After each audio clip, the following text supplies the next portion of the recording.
Okay, everyone, I think we'll make a start. So my name's Professor Grant McArthur. I'm the Executive Director of the Victorian Comprehensive Cancer Centre, and I'd like to begin by acknowledging the traditional owners of the lands at which we meet today, including those online that are scattered around our wonderful state and wonderful country, and I wish to pay my respects to elders past, present and emerging. My next acknowledgement is to the most important people here today, which is the students in the first cohort of the Masters of Cancer Sciences. So thank you for, as we said in the foyer beforehand, for being guinea pigs. I think you, by putting your hand up for this new Masters program, I think you actually got the choice of some of the best supervisors going around. There was a lot of enthusiasm from supervisors, so that was tremendous. I'd like to personally just say this Masters program just succeeded beyond my personal expectations and really aligns so well with the VCCC's goal to develop a world-class cancer workforce here in Victoria, but also beyond Victoria, which of course one can do with a online Masters program. I was really thrilled about the breadth and quality of the subject matter that we're going to hear about today in a little bit of detail, 5 minutes per project, but it really covered such cutting edge and topical and important areas in cancer research, health services research, patient and consumer engagement in research, public health science, cancer therapeutics, immunotherapy, which of course is transforming care of patients and is a high priority for the VCCC. We have cutting-edge preclinical science undertaken as a part of the Masters, and also supportive care, which is an incredibly growing and important area of cancer research. So, just phenomenal quality of projects and topics, so which is very exciting. Before I introduce the Minister this morning, I do want to give some thank yous. And huge thank you to the Victorian Government, who had the vision of investing in an online Masters with the VCCC to really change the way that we're delivering learning and training in cancer sciences here in Victoria. So thank you to the Victorian Government, the Department of Health, who work closely with us on this, Victorian Cancer Agency, and locally, fantastic teams at University of Melbourne and the VCCC staff, and especially my co-convener, David Kok, who just did a tremendous job in bringing this high-quality Masters to fruition. So thank you, David. So I would now like to, or actually I've got two housekeeping things for those that are coming up and presenting at the podium. So the first is there are swabs. Feel free to use them if you wish to wipe down the microphones, but please don't move the microphones because they've been set up to allow a great online experience for those that are joining us online today, and warm welcome to all of you online. So I would now like to introduce Minister Gayle Tierney, the Honourable Gayle Tierney, who's Minister for Training and Skills and Minister for Higher Education. Gayle has been a passionate advocate of gender representation and leadership of women in our community and environmental sustainability. And I just think it's so appropriate for Gayle to become a Minister for Higher Education in what is such an important area in Victoria, in our economy. And we're very much looking forward to getting our overseas students, back and learning here in Victoria as soon as possible. So thank you very much, Minister Tierney, who's going to give us a pre-recorded message now. Thank you.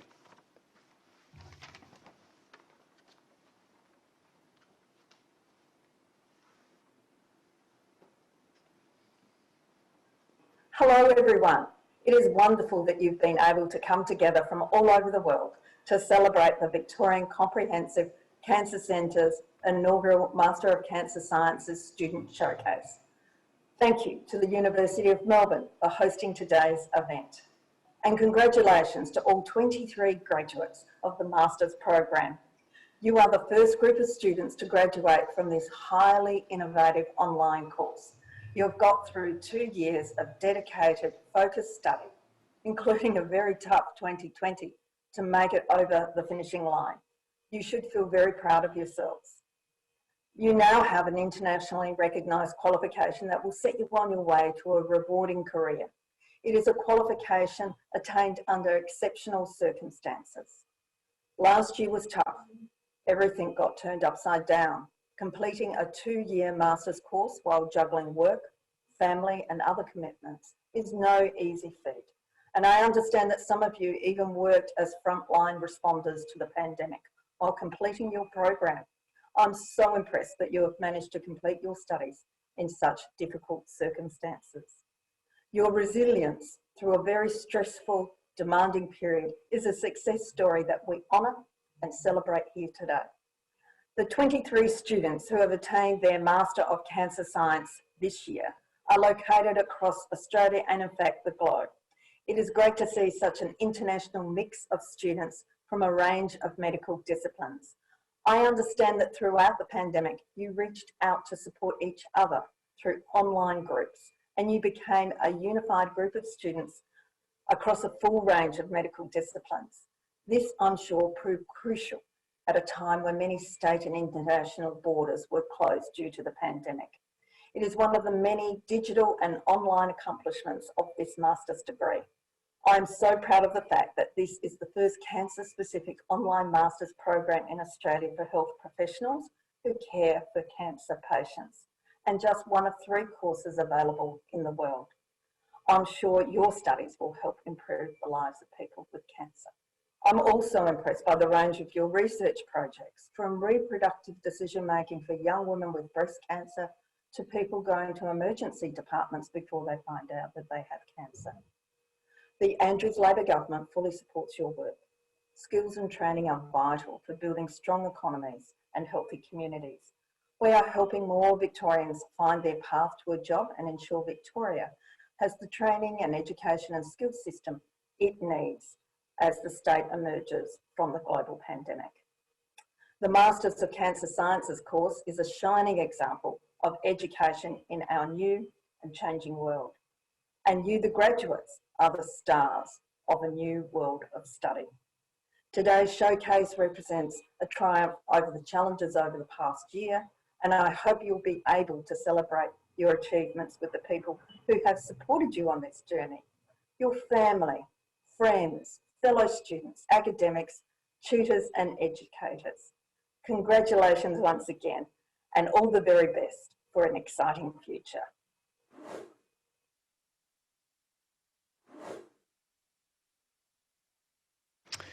So thank you very much, Minister Tierney, and for reminding us of 2 really important things. I think one is that this is all about improving outcomes for patients, but also what a remarkable achievement of you graduates in a difficult situation in 2020 with the pandemic. So very trying, particularly juggling your day jobs as well as your own education. So congratulations and well done. Next, I would like to introduce Professor Linda Kristjanson, AO. Linda is the chair of the Victorian Comprehensive Cancer Centre Alliance, and Linda's had an incredibly distinguished career beginning in Canada, and we were so lucky to be able to recruit Linda as a world-class cancer researcher to Australia a number of years ago. Linda went on to become Vice-Chancellor of Swinburne University, and really, I think, took Swinburne University to a much higher level. But personally, I was absolutely delighted, and I have to say, part of the reason that I came to the VCCC was because of Linda's wonderful vision and leadership as to what the VCCC could deliver for Victorian cancer patients and cancer patients around the world. So I look forward to Linda's keynote presentation, looking at the investment in cancer higher education and why that is important for patients and cancer outcomes. Thank you, Linda. Thank you very much, Grant. And good afternoon, graduates and VCCC colleagues, families, and friends. It's a special privilege today to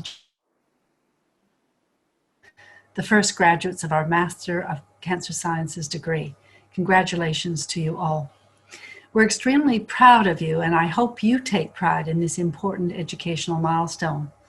I want to acknowledge as well the extraordinary challenges you faced during this past 18 months, as the Minister said. We've lived through certainly uncertain times, changes to our workplaces with many pressures to adapt in so many ways. And you are clearly a resilient group of individuals who share a commitment to make a difference.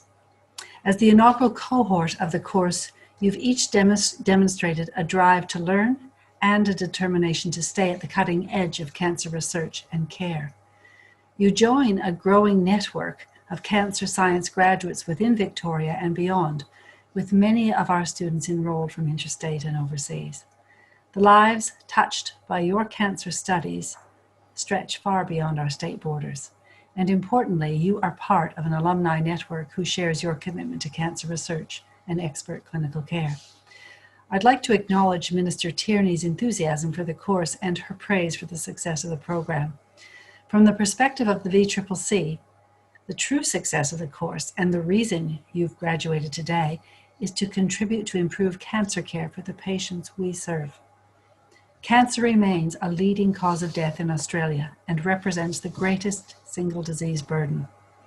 In 2020, it was estimated that there are almost 150,000 new cases of cancer and just under 50,000 deaths from cancer. 1 in 2 Australian men and women will be diagnosed by cancer before the age of 85. The enormity and complexity of cancer cannot be underestimated, and we are duty-bound to keep discovering new and innovative ways to tackle this devastating disease. The Master of Cancer Sciences curriculum provides a holistic overview of the cancer field and embeds cutting-edge knowledge and research while we underpin all of our teaching in a patient-centric approach. The diverse experience and backgrounds of our first graduating cohort reflects the multidisciplinary nature of cancer research and care. And importantly, by providing an online education format, we've been able to reach students from rural and regional areas who might otherwise find participation in this specialized course challenging. 20% of our graduates today are from rural and regional areas. The professional backgrounds of our graduates include doctors, nurses, clinical trial practitioners, physiotherapists, and pharmacists. And later today, you'll hear about the diverse research interests of our students. As chair of the VCCC Alliance, where collaboration and multidisciplinary approaches are embedded in our organizational DNA, we've come to understand the power of collaborative learning. We've seen the accelerated progress made when researchers, practitioners, and cancer organizations generously share their wisdom and experiences. We also know that many answers still await us. And so, as we build a trusting, collaborative cancer network, we share our questions, our uncertainties, and our early hypotheses and proposals for research innovations and improvements to clinical practice. We believe that this collaborative and multidimensional perspective is one of the unique strengths of our course. A complex problem, such as cancer, must be tackled from multiple angles. You graduate today better prepared to serve your cancer patients and, for some, energized to progress your research journeys. My own career in cancer practice, education, and research spans more than 40 years. I'm as passionate today as I was in the late 1970s about how best to support people faced with cancer and their families. I'm heartened by the progress made over the years and am inspired by the pace of discovery and improvements in treatments. I know the future for cancer care offers great promise. As our future leaders, I thank you for your service and dedication. Once again, you remain part of the VCCC alumni community. You will always benefit from the friendly support of the colleagues and mentors who are part of our dynamic alliance. On behalf of the VCCC board, we look forward to hearing of your contributions over the coming years to cancer care, cancer education and research, and are confident that through your work, you will shape a career that truly matters. Go well, and once again, my heartfelt congratulations to you all.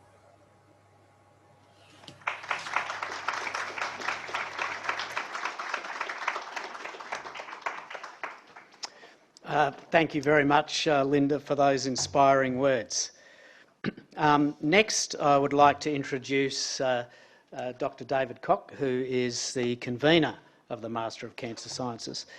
And I'm not going to say too many words about David other than he is an absolutely exceptional cancer educator of absolute world class, and it's been a huge personal pleasure to be able to work with David on this program. Thank you, David.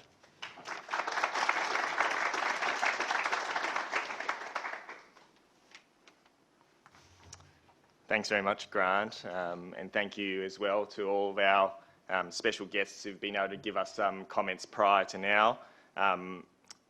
It's actually very exciting to be able to stand here today in this particular moment and take the time to acknowledge some of the work that our students have done in getting to this moment.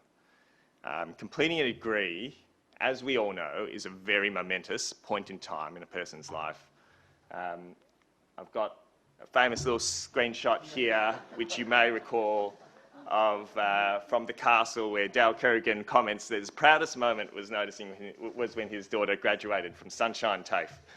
And I think that it really captures the fact that as people, we all are looking to try and be the best people that we can be. And as friends, as family, as people who are teachers and educators, then it's truly exciting to be able to be there when somebody goes to that next step, when they go where they started somewhere and you say, I managed to take them somewhere further. This particular moment will serve as something as a bookend in students' lives. So the chances are that when you're 10 years from now, you're not going to remember what you did yesterday, you're probably not going to remember what you did tomorrow, but you'll remember today. And that's because it represents a period of time and things that you've been through to get to where you are now. And so as you take the moment to sort of reflect on the journey you took in getting through to this degree and getting to this moment, we as an educational team can't help but do something similar. It's been a reasonable journey getting to this point. Personally, it's almost 5 years since I took on this mantle of trying to create a new degree from scratch. And at the time, I was filled with visions of being able to do, amazing things. And we've already heard today from Minister Tierney and others about, the massive challenges which cancer places on our community as a whole. And so that idea of being able to make some inroads into that, being able to make a little bit of a difference was compelling. It was appealing. And that was one of the things that I walked into this. But as every really, true educator will tell you, the big picture is half of the story. And the other half of the story is about the individuals, okay? The thing that drives an educator to go out there is that difference of being there or being able to make that moment where a student has a big idea, has the big change, and it clicks. All of a sudden, they didn't get it, and they're like, I get it, I understand. And that individual moment of that occurring is very powerful, and it's really kind of what drives us as people, because that's self-improvement. That's why we go from somewhere in our lives where we're young adolescents until the point that we're, finished out at the end of our careers and retirement.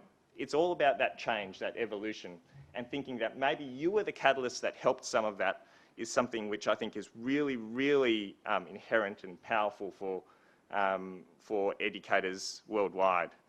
certainly for myself when I took on this challenge. Now, the thing about it, of course, is that I would sort of dare to say that potentially this is one of the reasons why face-to-face learning has been something that, as an educational community, we've been slow to let our graft go away from. Because by definition, if you're moving to an online platform, you're not going to be there. The moments that are happening occur when you're sitting, more often than not, you're sitting there on a computer screen at 11 o'clock at night in your own homes, and that's when the moment happens. And so you might ask, so why did we go digital with this degree? And the answer to that is really simple, is because I really, truly believe that this is the future of education. There's a lot of things in life that are changing at the moment, okay? On demand is everything. You want to watch a show on TV, you hop on the couch, turn on Netflix, choose where you want to go. It's no longer are we at the sort of whims of somebody deciding what you want to watch at a certain point in time. The choice is yours. Do you want a blanket to rug yourself up in while you're watching it? Hop on eBay, have a look, get it. There's no what time does the shops close? There's no, thinking about, well, I'll do this tomorrow or some other time. It's we want things on demand in our own time at the opportunity that suits us. And that's where education is moving as well. Now, and I think if we look at our particular community of people who'd be looking at this degree, it's even more important. How little spare time do we have as professionals to be able to go and attend a class in the lecture theatre and sit down, at 10 o'clock in the middle of the day? It just doesn't happen. And so just as we are starting to redefine our social lives, I think our professional and educational lives that's occurring as well. And so as a team, we sat down and we crafted a new degree. And first of all, we sat down and we thought, what do we want to cover? We thought there has to be a breadth of subjects. We need everything from the basic sciences, the clinical, to the research. We wanted to show everything that cancer had to offer. And so we made the list and we thought, seems pretty easy. What could go wrong? So that was 5 years ago. We also thought we needed people to be able to design and move things in the way that they wanted. Choose your own adventure. That's truly the nature of the 21st century. And so we said we wanted something where you can choose what you want to do. You want to do 2 subjects, if you've only got time to do 6 months, do that, come out with a specialist certificate. Thought that was amazing, you really, really enjoyed it, you've got a bit more spare time than you thought, do 8 subjects, go out with the masters. This is flexibility in the 21st century, and I think that you're going to see how this is, that overall, we're going to wonder in 30 or 40 years' time how we ever did it any other way. So, but that wasn't just enough. Designing something to be flexible is important, but at the same time, learners now and people now are more discerning than ever before. If something within the first 30 seconds doesn't capture your imagination, you scroll on. So we needed to create something which we thought had the ability to engage people from the start. And that's where we looked at a suite of different learning ideas, fully animated lectures, gamified interactives, clinical case studies, ways of presenting this that were qualitatively different to what you'd have seen previous. And so as a team, we worked really hard to try and do that. We know that throughout the process, we've continued to find new ways of doing things. We've continued to tweak and respond to your feedback, but that was something that was really at the core, to try and make sure that this was an experience which was different to what you'd experienced prior. So with that, I do have to take a quick moment to mention who is this we that I keep talking about. Is it this general we? Well, obviously it's actually a cast of thousands. There's no individual who's responsible for this. Across the 5 years, there have been people who've come from absolutely everywhere to be involved. I'm going to single out a few specific people that, but there's obviously a very large community behind them. So Michelle Barrett, Head of Education, Sarthana Dushyanthan. These 2 people were beside me every step of the way as the core team, and really it would be impossible to have this degree look anything like it does without the work of you two, so thank you very much. In addition, thank you.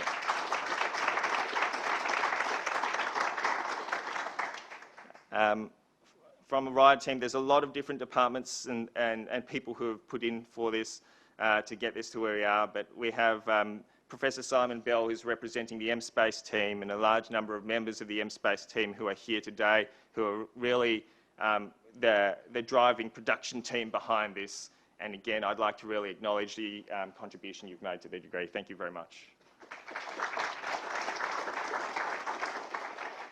And then in the wider sense, we have the academic community who's come behind this. So those from the Department of Clinical Pathology, all of the sort of specialists and experts who've come from across the VCCC, the support of the government who've been able to put us in this position, as we've seen with the address from Gayle and others today. Then there's actually been a team effort which has brought people from everywhere to be able to deliver this particular degree. Now, stepping back from that, development, in honesty, was an exhausting task. Like the amount of times where we just felt like it was, we were at a point where we'd really tapped the reserves of our energy, came around quite a few different times. But along came 2019, and we threw our virtual doors open, and in walked our first group of students. And I think that was just the right point in time. Obviously, not all the students are presented here. We have a diverse group who come from Victoria, from nationally, from internationally, but these were some of us who managed to attend the launch. And I guess that was timely, because when we saw, the look on your faces, that interest, that desire to go out and learn, that's when the batteries get recharged. You realise, yeah, I'm in this for a reason, I'm in this, and we've got, and these are the people who are here to make a difference too. As a group, we really couldn't have been more happy with you guys as our first cohort. You represented the best of what there is in the community, and those who are looking to advance themselves in the cancer sciences. And with you as our ambassadors, the course has really gone from strength to strength. We just recently have enrolled our 200th student. We've had a number of different accolades awarded on the international stage. But really, while these are all things that we're proud of, I want to really bring it back to what I said before. This is ultimately about the greatest satisfaction a teacher can have, which is about making people better. So from there, as such, this particular event was about giving us one opportunity to bring people together and say, look, in the last few years, this is what you've been able to achieve. And the reason why it was so important to us is that maybe while a lot of those learning moments, maybe a lot of those light bulb moments were occurring behind screens or at points of time when we went there to be able to see it, this is our one really great opportunity to be here while you get to showcase it, to show it off. So I'm really excited about this next part of our presentation. Thank you to all of you for your amazing work in terms of getting through this degree. Congratulations. And I'm really looking forward, as you guys go on to bigger and better things in life, to be able to say that student was one of our Master of Cancer Science graduates. Thank you very much.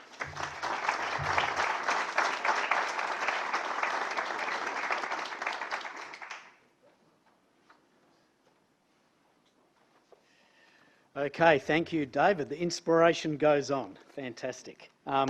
Okay, so now we're getting into the important part of the day, which is, of course, to showcase wonderful students. And to kick us off with the first session, I'd like to welcome Laura Forrest. Thank you very much, Laura.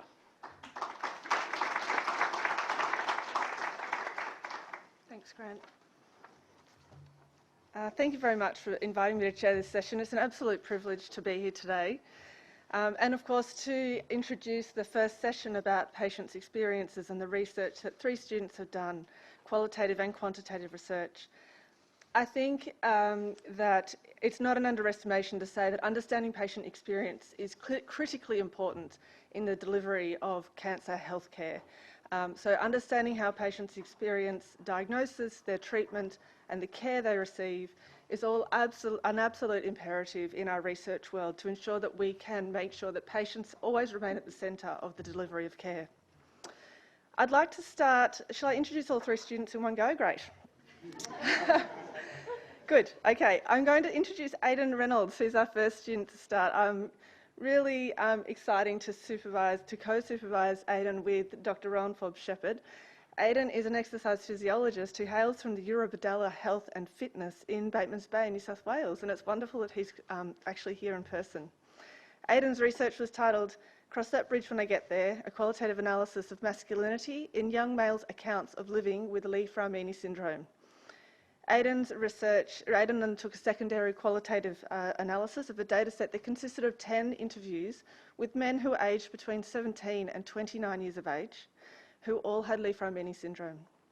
Aidan has also, subsequently to completing his research and master's degree, has been working on a short report presenting his findings that is going to be submitted to the Journal of Genetic Counselling, and he's been working on this with his co-supervisor, Dr. Forbes-Shepherd. Sonia Mbisi is a physiotherapist who works here in Parkville at the Peter MacCallum Cancer Centre and also at Cabrini Health. Sonia's research was titled Reproductive Decision Making for Young Women with a BRCA1 or BRCA2 pathogenic variant, a qualitative study. Sonia also undertook secondary qualitative analysis of 10 qualitative interviews with women who are aged between 20 and 30 years of age who have a BRCA1 or BRCA2 pathogenic variant and the impact of this genetic information on their reproductive decision making. And rounding out this session is Farah Mian, who's a pharmacist who now works at the Peter MacCallum Cancer Centre, and I've heard that this degree opened doors for her, which is very exciting. Farah's research that she's presenting today is the use of patient-reported outcome measures to evaluate chemotherapy-assisted toxicities in oncology patients in a private hospital, a quality improvement study. Farah conducted a questionnaire-based study with patients who are having chemo to assess the outcomes of their experiences, and the patients were located at Cabrini Health. I'll hand it over to the three of you. Aidan?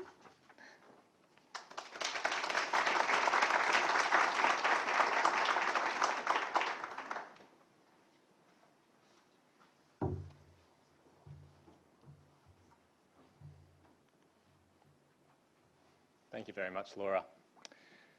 Experiences of disease and risk are heavily gendered. Gender plays a key role in how individuals respond to, adapt and cope with diseases, by themselves, but also in broader community and within their family units. The aims of our study were to investigate how young males experience managing Lee-Fraumeni syndrome. Now, to quickly set the scene for you, Lee-Fraumeni syndrome is a rare inherited cancer disorder caused by germline mutations in the TP53 gene. This mutation confers a high multi-organ cancer risk from birth, and currently there's no risk reduction strategies available aside from prophylactic mastectomy for women. Instead, what is available is risk management. Now, to understand this risk management, it's based on whole body magnetic resonance imaging. It's experimental, it's invasive, and it is lifelong. Now, unfortunately, we don't understand how young males experience this management. For this study specifically, we were interested in how societal masculinity would influence young males' management of Lee-Fraumeni syndrome.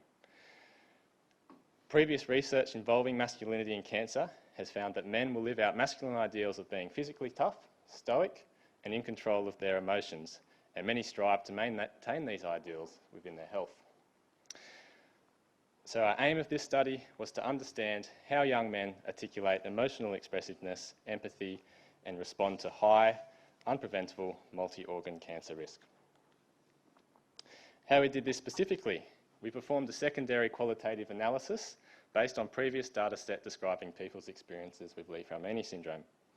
The project was informed by interpretive description, which essentially aims to develop knowledge for clinical practice, in our case, genetic counselling. We performed a deductive codebook thematic analysis, applying the theoretical concepts of masculinity to interview transcripts. And perhaps here is where I learnt one of the most important things about qualitative analysis, which is choosing the appropriate beverage for the task. The answer, of course, is coding is coffee and reading transcripts red wine. So, what did we find? 10 males aged between 17 and 29 living with or at risk of Li-Fraumeni syndrome. The central concept that organised these young males' experiences was how they negotiated control and vulnerability, and it's important to note that this was consistent across gene status and previous cancer experience.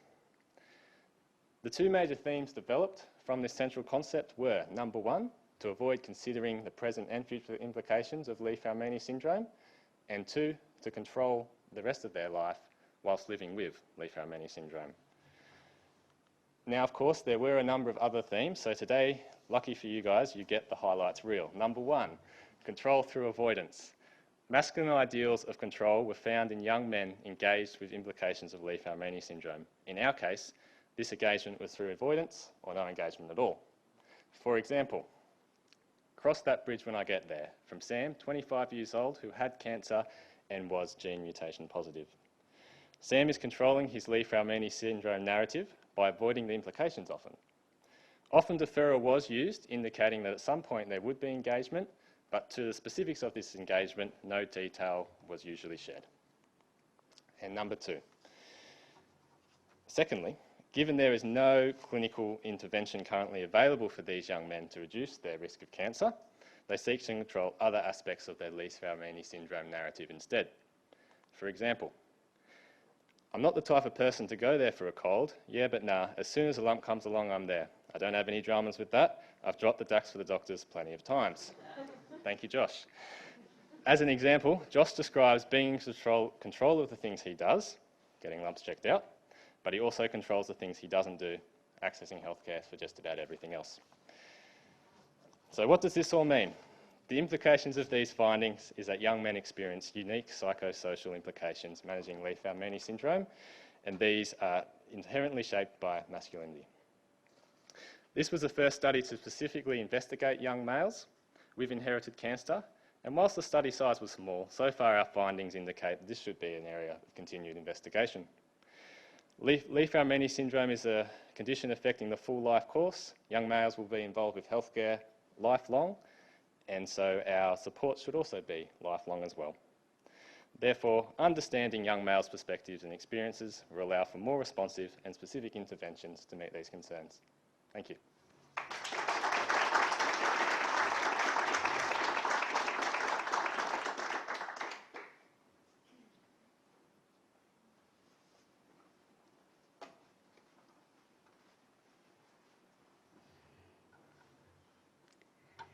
Good afternoon. Today I will be speaking to you about the reproductive decision making of young women with a BRCA1 and 2 mutation.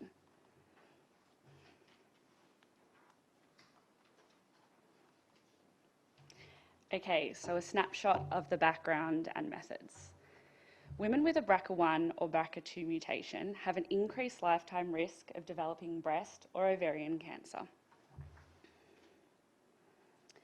Women can choose multiple different ways of managing their cancer risk. This may involve screening, such as mammogram, surgery, such as mastectomy or hysterectomy, or oral chemotherapy options, such as tamoxifen.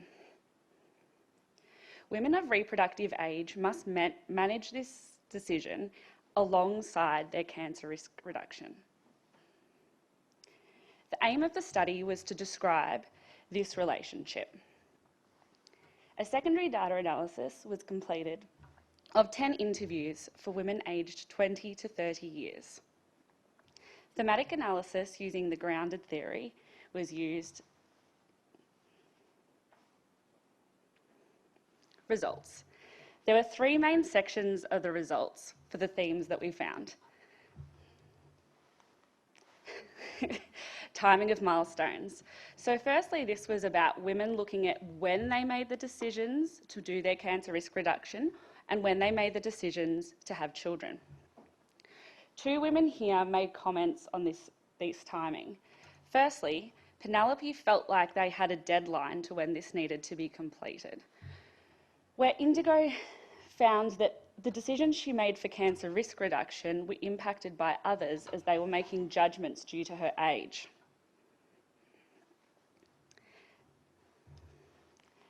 The second major theme was about conception. So due to the fact that BRCA mutations are hereditary, women have a 50% chance of passing on the gene to their children. This means that they need to consider how they're going to conceive their children. That is, be naturally or through adoption, or potentially through IVF using PGD. Quinton felt that future research would mean that she could have her children naturally and perhaps there would be a cure in the future. Where Beatrix, she was really concerned about the fact that she would be passing on her gene, and if there was the option for her to be able to remove that gene, that was her preference. The final theme was breastfeeding. Women were considering how they would manage mastectomy with their breastfeeding timing. Eliza was really focused on wanting to breastfeed her children, where Beatrix, she was very concerned about the cancer risk if she wasn't to have mastectomy sooner, so she opted to have it before she had her children. So the main summary was that women chose to maintain their fertility so that they could have children naturally. Young women with a BRCA1/2 mutation felt that there was less pressure for their checklist of lifestyle milestones than in previous research, and this is likely due to the fact that they were a lot younger. Women did not make reproductive decisions alone. 9 of the 10 women in this research had partners, and they often referenced the discussions they had with their partners. They also spoke about the health professionals and family that they had involved in their decisions. Women looked at having an ideal mother role, and they felt that they wanted to breastfeed their children, so a lot of women made the decision to choose to breastfeed before mastectomy. With regards to future research, looking at the comparison of women in different age groups may be of interest due to the different ends of the reproductive decisions. Thank you.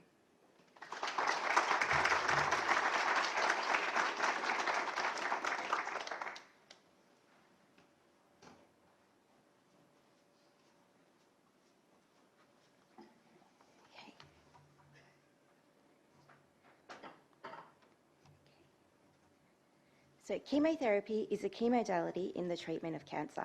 However, because chemotherapy targets rapidly dividing cells, it is associated with many side effects or toxicities, which can be debilitating and even life-threatening.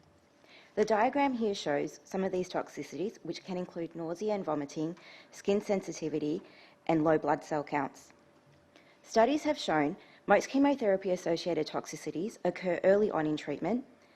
Patients underreport the severity of their toxicities to the clinicians, and up to 50% of patient toxicities are undetected by clinicians during treatment.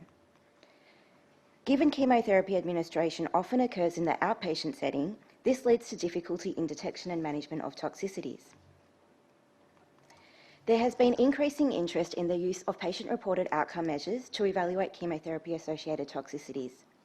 PROMs are questionnaires completed by patients to assess the health status from the patient's perspective, without interpretation from the clinician or anyone else. PROMs can be in paper or electronic format.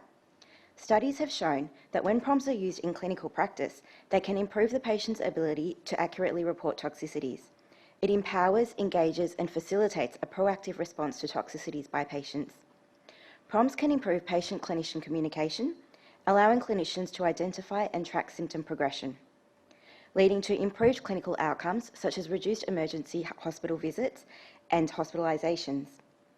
PROMs can allow implementation of evidence-based practice initiatives for toxicity prevention and management, which leads me to my study. We had 80 patients who were recruited for the study between July 2018 and 19. The criteria were patients must be commencing a new line of systemic chemotherapy. Patients were ineligible if they were on a clinical trial or had pre-existing toxicities from prior chemotherapy treatment. Participants completed a paper-based questionnaire weekly for 12 weeks from commencement of treatment. The PROMS tool consisted of 10 questions. 9 questions were about a specific toxicity and weren't part of my study. Question 10 was, have you experienced any other toxicity or had any other issues over the past week, and allowed free text reporting by patients. Of the 80 patients that were recruited for the study, 13 participants were excluded due to reasons such as not meeting study criteria. Age of participants ranged from 33 to 87, with a mean age of 62. Compliance at week 1 was 100% and reduced by week 12 to 91%. Each week of reporting was treated as a record for analysis. There were a total of 754 records from 67 patients obtained. Analysis of data included categorisation of chemotherapy treatment type. Participants who were on more than one chemotherapy drug were allocated into more than one chemotherapy category accordingly. For categorisation of toxicities, 15 categories were derived based on common terminology criteria for adverse events and toxicities. Key findings from the study. Of the 754 records, the highest incidents were in the categories hair, skin and nails, oropharyngeal, cardiovascular effects, and gastrointestinal toxicities. Of the toxicities with greater than 5% incidence, the highest incidence of chemotherapy-associated toxicities occurred within the first 8 weeks of treatment, with peaks at week 1, 5 and 8. The incidence of toxicities was compared across treatment groups, with taxane treatment groups had the highest incidence of toxicities for hair, skin and nails, oropharyngeal and cardiovascular. Anthracycline treatment group had the highest incidence of gastrointestinal, neurological and sensory. Findings from this study can be used to improve patient care through early detection and management of symptoms and toxicities. It can be used to increase clinician awareness of patient health status and well-being, so that we can learn and implement evidence-based practice initiatives to prevent toxicities and improve survival and quality of life. Importantly, findings from this study can contribute to clinical data in the wider community to help fill the gap in knowledge about the patient experience during early stages of cancer treatment. Future studies can compare health outcomes of participant cohorts using PROMS versus not using PROMS, and also implementing an electronic-based version. Thank you.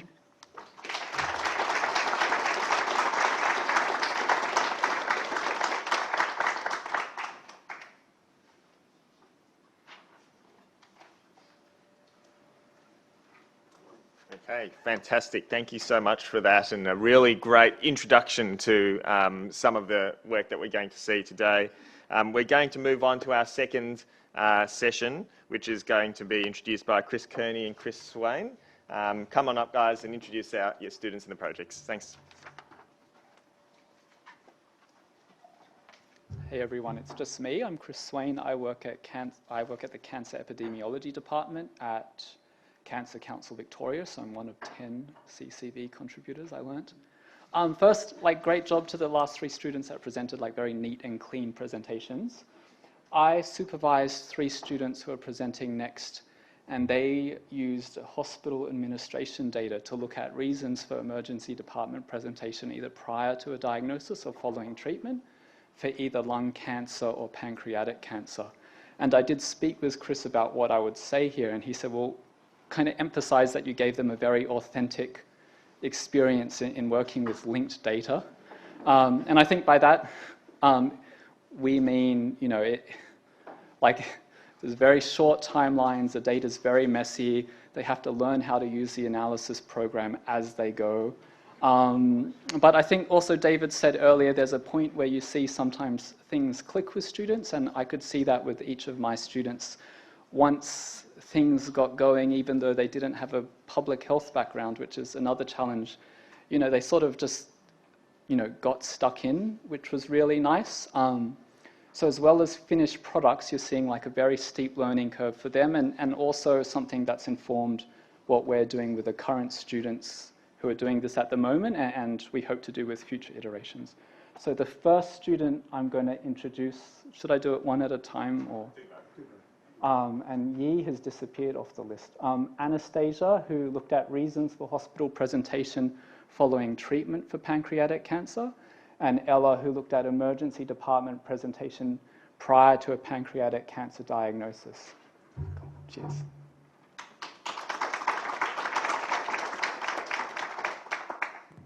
Hi, my name is Anastasia Makshakov, and I'm here. I wish I could be there in person, but here we are with technologies I can present to you even though I cannot physically be there.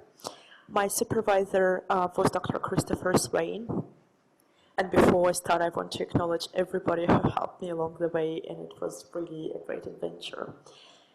The title of my presentation was Reasons for Hospital Presentations Following Treatment for Pancreatic Cancer, Retrospective Observational Study Using Real-World Data. Why is it significant? There is a knowledge gap about challenges post-treatment completion for pancreatic cancer patients, and there is a need to fill this gap. More data is needed to inform optimal guide for post-treatment care, to check what potential changes might be needed to current optimal care pathway, and to assess the burden on healthcare post-treatment completion, and to understand the patient's needs post-treatment. And this research was performed in line with Victorian Cancer Plan for 2020-2024 to define survivorship standards of care and continue to build capacities in the survivorship workforce and across systems. I had two objectives for my research. First was to determine the reasons for hospital presentation following treatment for pancreatic cancer, and I had a hypothesis that the reasons for hospital presentation and attendance after completion of pancreatic cancer treatment do differ based on the type of treatment that the patients were exposed to. And the second objective was to compare the number of reasons for hospital presentation between 3 pancreatic cancer treatment groups: surgery alone, chemotherapy alone, surgery and chemotherapy combined. And the associated hypothesis was that patients who have had both surgery and chemotherapy present for a greater number of reasons than those who had surgery alone. Just a quick overview of my sample size. We landed from both Victorian admissions episodes dataset and Victorian emergency minimum datasets. We had 1,239 patients to start with who had a record of having pancreatic cancer, and we only could use data from 227 patients for this research.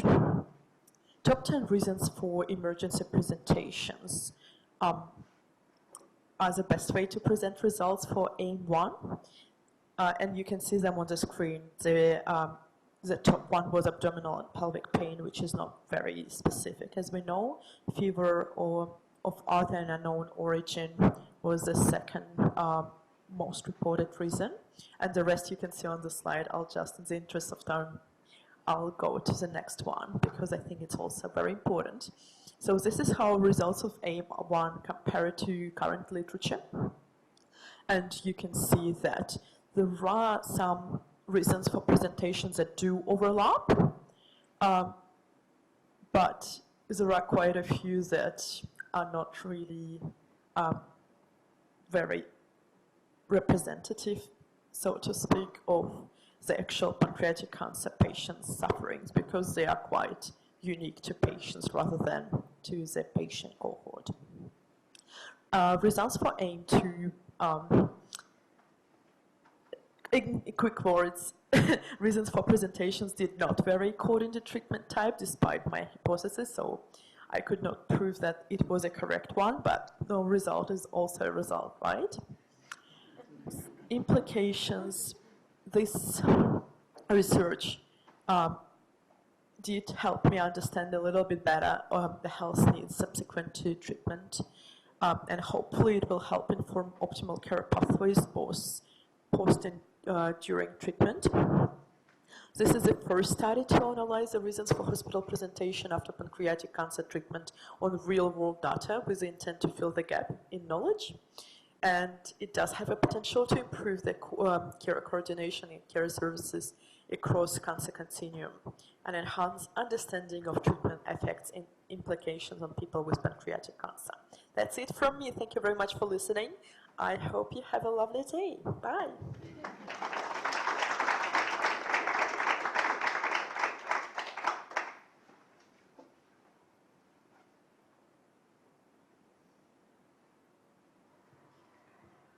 let me introduce you to Keon. I watched Keon's story on the ABC's The Drum recently and was really struck by it. Keon was diagnosed with stage 4 pancreatic cancer in March 2020 at the age of just 39. Keon experienced a variety of vague symptoms, including persistent abdominal pain, which was put down to other less serious illnesses before receiving his final diagnosis. Keon was then confronted with the cruelty of learning the harsh reality of the disease, that only 10.7% of patients survive 5 years post-diagnosis.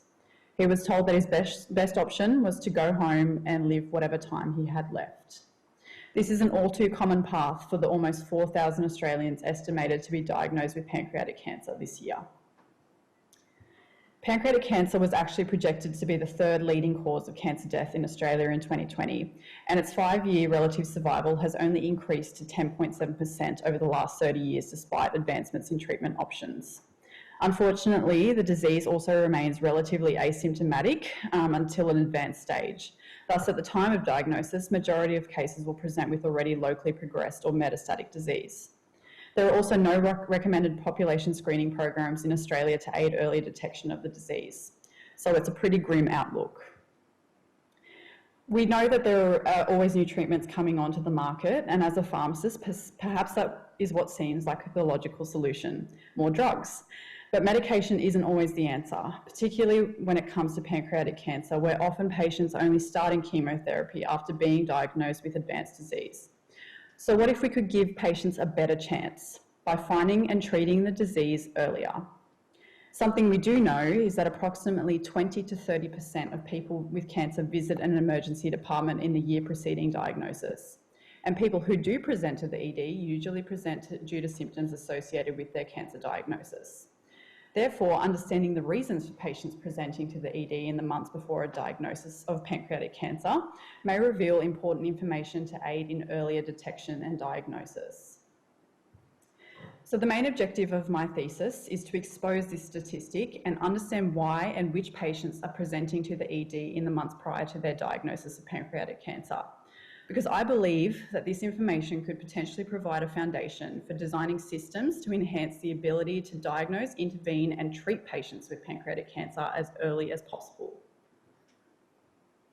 I intended to meet this objective by performing a retrospective cohort analysis on routinely collected admissions and emergency department data from 2 tertiary Victorian hospitals over a 10-year period. And I interrogated this data for patients diagnosed with pancreatic cancer who had presented to the ED in the 12 months before their official diagnosis. And I also analysed the clinical reasons for ED presentation, as well as patient demographic data on age, sex and country of birth. And what I discovered was that the reasons for ED presentation in the 12 months before a diagnosis of pancreatic cancer were varied and numerous.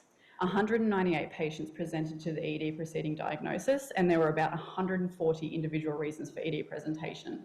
It was not uncommon to see the same patients presenting 2, 3, or even 10 times before their official diagnosis. And unspecified abdominal pain was the most common, which only represented 6% of patients. And the actual reasons for ED presentation didn't vary according to age, sex or country of birth. And I think most importantly is that the method is easily reproducible and if done on a larger scale is likely to reveal some extremely important patterns. And although the results are fairly preliminary, they are relevant and important in that they align with the overarching goals of the Victorian Cancer Plan and the National Pancreatic Cancer Roadmap for 2021. And that is to enhance the ability to diagnose, intervene and treat patients as early as possible. And understanding the reasons patients present to the ED before diagnosis offers a critical insight into key populations and alarm symptoms. These patterns in ED presentations could be key in developing targeted population screening to aid in earlier detection and speedier diagnosis, as well as treatment. And this could mean that pancreatic cancer is detected on the first visit to the ED or to the GP, not the 3rd or 10th. And ultimately, this would reduce disparities in patient outcomes. So what would this mean for someone like Keon? It could potentially mean that his pancreatic cancer was detected and diagnosed much earlier on, even when his symptoms were vague in his initial visits to the doctor. He may not have needed to have the conversation around the devastating statistics of pancreatic cancer that affect thousands of Australians each year. And he may have been told that he had years to live instead of months. Thank you.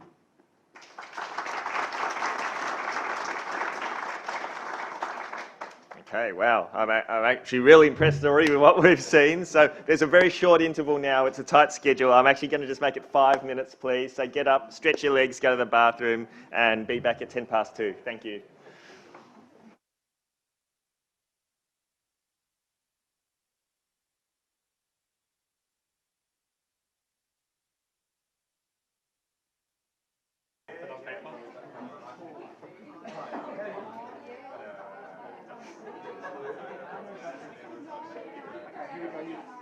Thanks, folks.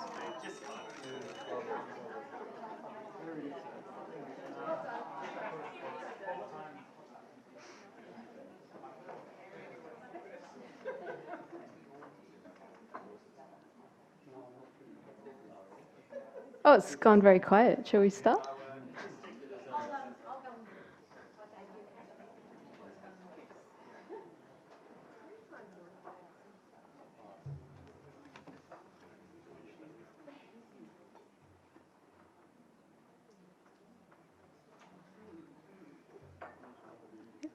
Cool, and we're back for part 2.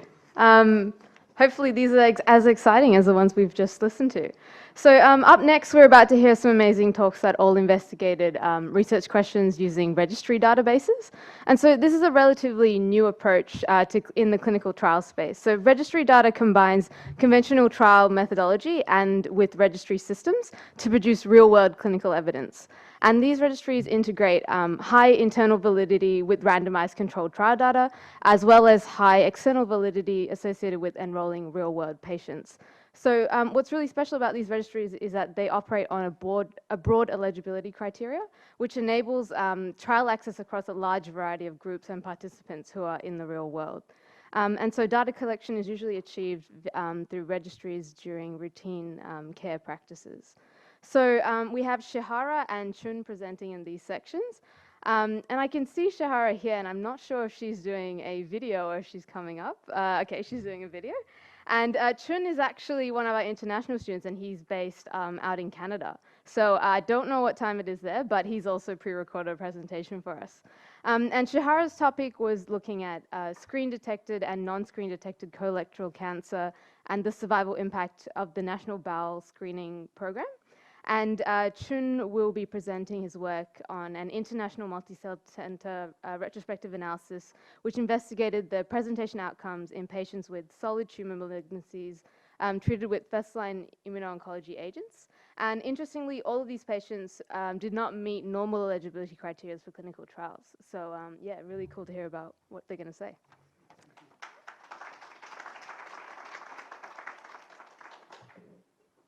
Hi, my name is Shihara Mendes, and my research capstone project looked at screen-detected as compared to non-screen detected colorectal cancer and used a real-world database called ACCORD to analyse the survival impact of the National Bowel Cancer Screening Program, or NBCSP. So the background to this project is that colorectal cancer is unfortunately the second most common cause of cancer death in Australia, and colorectal cancer survival is stage specific. By that I mean a patient with stage 1 or 2 colorectal cancer has a much better likelihood of survival from their cancer compared to a stage 3 or 4 patient. Now there is a stepwise progression from colorectal cancer from its very early stages as a benign overgrowth or polyp to an outright invasive cancer with overt bleeding in the bowel. And this bleeding risk can be leveraged using fecal occult blood testing to find bleeding at an earlier stage than you otherwise would if you were waiting for the cancer to present symptomatically. And that's the whole premise of the screening program, is to detect these cancers at an earlier stage so that you can have better treatment and better outcomes for your patients. So the study question we looked at was whether there are still survival benefits for screen-detected colorectal cancer compared to non-screen detected colorectal cancer, given that the historical benefits were seen in trials run over 20 years ago. And since that time, we've gotten better at our surgery, at our adjuvant therapy selection and treatment options, as well as our systemic therapy in the metastatic setting. Our study population within the Australian Comprehensive Cancer Outcomes and Research Database were those who were diagnosed from mid-2006, which is when the NBCSP was rolled out in Australia, and those who were aged between 50 to 74 at the time of their colorectal cancer diagnosis, which is also the age targeted by the NBCSP. We had about 500 screen detected patients and over 3,000 non-screen detected patients. And so we were able to look at a number of patient, tumour, treatment and survival outcomes, and our findings were that patients with screen detected cancers were younger and fitter than their non-screen detected counterparts. And this is interesting given that we purposely limited our cohorts in age so that we were only looking at 50 to 70-year-olds across the board. When we looked at the cancer characteristics, we found that screen detected cancers were more likely to be left-sided, which is associated with a better outcome. And we also found they were more likely to have favourable histopathologic characteristics that were associated with less invasiveness. So, for example, there was less lymphovascular invasion in the screen detected cancers. We also found that screen detected patients had earlier stage cancers, so they were more likely to be a stage 1, 2 or 3 as compared to a stage 4, which is metastatic in the screen detected population. And that even when we looked at cancers stage for stage, the screen detected patients had an earlier stage cancer. By that I mean that looking at stage 1, where your cancers can either be T1 or T2, the screen detected cases were more likely to be T1, which is the smallest thickness cancer you could have within the bowel wall, as compared to the non-screen detected cases where those stage 1 cancers were more likely to be more advanced at a T2. Looking at treatment characteristics, we found that screen detected patients were more likely to have surgery and also receive more adjuvant chemotherapy, and this probably speaks to their overall fitness, which was better. And we also found, pleasingly, that survival outcomes for our screen detected cases were much better across a number of domains, and that persisted even when we accounted for the younger age and the better medical fitness and the earlier stage of diagnosis. So the takeaway message from my project is that for anyone listening today, if you are between the ages of 50 and 74, go and get your screening kit and partake in the screening program, because we know that our patients are doing better through being involved in it. And secondly, because we are seeing that screen detected cancers do so much better than non-screen detected cancers, for the oncologists out there that treat this disease, we may need to start incorporating method of detection in our future management algorithms when deciding what sort of adjuvant therapy to recommend for our patients. Thank you.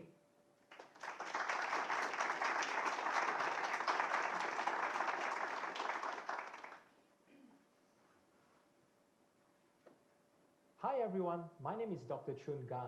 I'm a medical oncologist from Melbourne, Victoria, and I'm currently doing a medical oncology fellowship at the Tom Baker Cancer Centre in Calgary, Canada. I would like to present to you the outcomes of patients with solid tumor malignancies treated with first-line immuno-oncology agents who do not meet eligibility criteria for clinical trials. The systemic therapy landscape of many solid tumor malignancies has evolved tremendously over the last 20 years. IO-based therapy is now widely considered to be the first-line treatment option of choice for advanced renal cell carcinoma, non-small cell lung cancer, and melanoma. This is based on multiple phase 3 randomized controlled clinical trials. However, randomized controlled trials have strict eligibility criteria, and this results in highly selected patient population. We do know that from our day-to-day clinic encounter with patients, we know that the real-world population is often dissimilar to the clinical trial population. Therefore, it begs the question of how well can we extrapolate the clinical trial results to a real-world population? We hypothesize that the clinical outcomes of patients with advanced renal cell carcinoma, non-small cell lung cancer, and melanoma treated with first-line IO-based therapy who are clinical trial ineligible are inferior compared with patients who are trial eligible. This is an international multi-center retrospective analysis. 2 databases were used, including the International Metastatic Renal Cell Carcinoma Database Consortium and the Alberta Immunotherapy Database. Commonly used clinical trial eligibility criteria were identified, and patients were retrospectively deemed ineligible versus eligible for clinical trial as per the exclusion criteria. The study endpoints were listed here, including overall survival, treatment duration, time to next treatment, and overall response rate.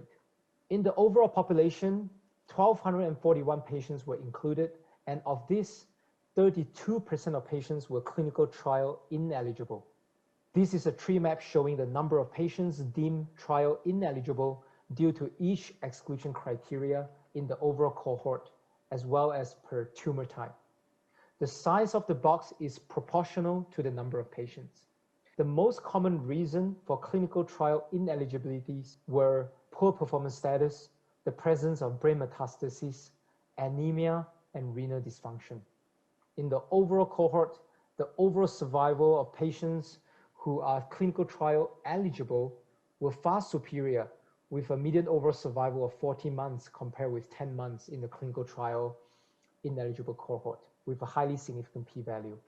Similarly, in treatment duration, patients who are clinical trial eligible did better compared to patients who are clinical trial ineligible. In time to next treatment, again, patients who are clinical trial eligible did better compared to patients who are clinical trial ineligible. When we look at response rate, for patients who are trial eligible, their response rate was 47% compared to 36% in the trial ineligible group. When we look at clinical outcomes by tumor type, across all endpoints, patients who are clinical trial eligible did better compared to clinical trial ineligible patients across all tumor types with highly significant p-value.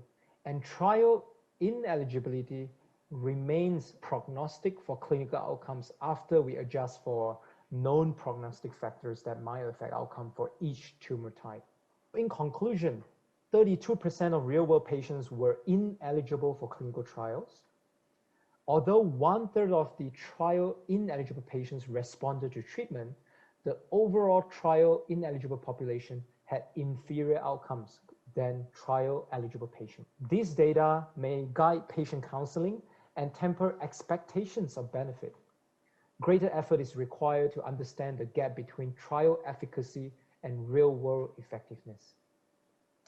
This project has just been published in the European Journal of Cancer, and I would like to thank all patients involved in this project, and also special thanks to Dr. David Kok and Dr. Julia McArthur, and all Master of Cancer Sciences teachers, staff, and students, as well as my primary supervisor in Canada, Professor Daniel Heng, and our collaborators across the globe, including Professor Tony Sherreri from Dana-Farber Institute. And I would also like to thank our collaborators from the Alberta Immunotherapy Database, including Dr. Alia Pabani, Dr. Igor Stukalin, and Dr. Daniel Myers, and all the medical students who were involved in this project.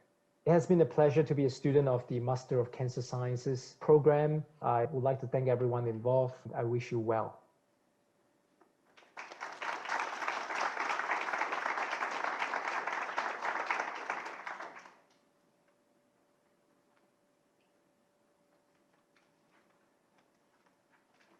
Good afternoon again, everybody. I am not Professor Mai Krishnami. I am Dr. Laura Forrest. Mai sends her apologies. She was unable to be here today, and I'm sure she won't mind me sharing, but she's attending her daughter's graduation today from Monash University, her nursing degree, clearly following in Mai's esteemed footsteps. I'm sure Mai's very proud. She's also very proud of the students that she supervised for the Master of Cancer Sciences course, one of whom Antonella we're about to hear from with her research. I don't have a short spiel to share with you about the importance of nursing research because I'm not a nurse, but I can say from recent experience of an inpatient, fairly long visit to a hospital that nurses are the glue that improves your quality of life while you are in hospital. So, on to Antonella. Antonella is an experienced cancer nurse and nurse educator. She works at the Peter MacCallum Cancer Centre, where she has recently been appointed Chief Nursing Information Officer with responsibility for optimising nursing utilisation of the EMR. Antonella's research, a mixed methods pilot study to establish the clinical utility of an online therapeutic communication skills learning module for beginning specialist cancer nurses, speaks to Antonella's passion as a cancer nurse educator and her commitment to contemporary education approaches. Of particular note in this study is Antonella's partnership with consumers to develop a communication skills training resource that addresses issues that matter most to those affected by a diagnosis of cancer.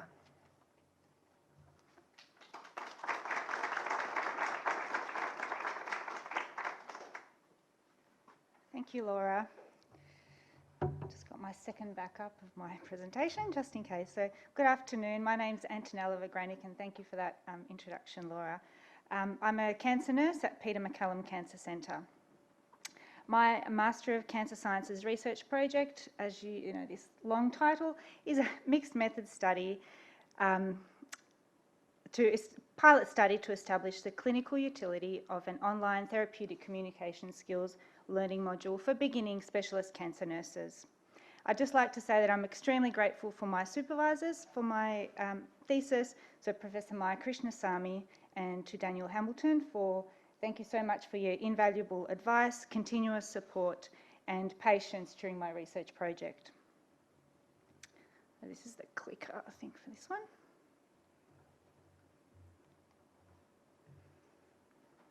Okay, so a bit of a background to my project was in 2019 I was seconded from Peter Mac Academic Nursing Unit to the University of Melbourne to convert a core subject in the Graduate Certificate of Cancer Nursing course from a face-to-face to an online delivery mode. The Foundations of Cancer Nursing subject includes a component of teaching cancer nurses the skills of effective therapeutic communication. That's one of the core professional development competencies for beginning specialist cancer nurses in Australia. Therapeutic communication is not just, regular chit-chat and conversations with patients, but it's really a special type of communication that occurs between cancer nurse and a patient, going beyond just information giving, but it encompasses the ability to convey psychological, social and emotional support for the benefit of the patient. We know that unmet supportive care needs of cancer patients have been shown to directly correlate to increased symptom and psychological distress in patients affected by cancer. These negative effects can be amenable to effective therapeutic communication skills training that can be mastered through therapeutic communication skills training. However, I was concerned that going from a face-to-face model to an online module, that even though we used contemporary educational pedagogy and it was all evidence-based, but that it might not actually hit the mark to what patients wanted from their communication with nurses and what the bedside nurses want from therapeutic communication skills training. We know that online training courses, as David explained, they're becoming more and more common and might become the future of education, but at the moment there is a paucity of evidence of how useful they are in practice and whether they meet the needs of nurses and cancer consumers, and we know the consumers are the experts by experience in this case. So the objectives of my pilot study were to establish the clinical utility, framework elements of appropriateness, that means so how effective, useful and relevant the module is, and also the practicability, so is it functional, suitable, easy to use, from the nurse perspective. The cancer consumers also did the module so that they could provide feedback, but not so much on how suitable and functional it is, but we still got their opinion on this. And we also I explored subsequent improvements to the module elements. So in this pilot study, 3 nurses and 3 consumers participated in the convergent parallel mixed methods online design, and we used that design to combine an online survey with a semi-structured interview after completion of the module. I used descriptive analysis of the survey data and content analysis of the interviews, and this was subsequently performed to better understand the participant experience of using the module.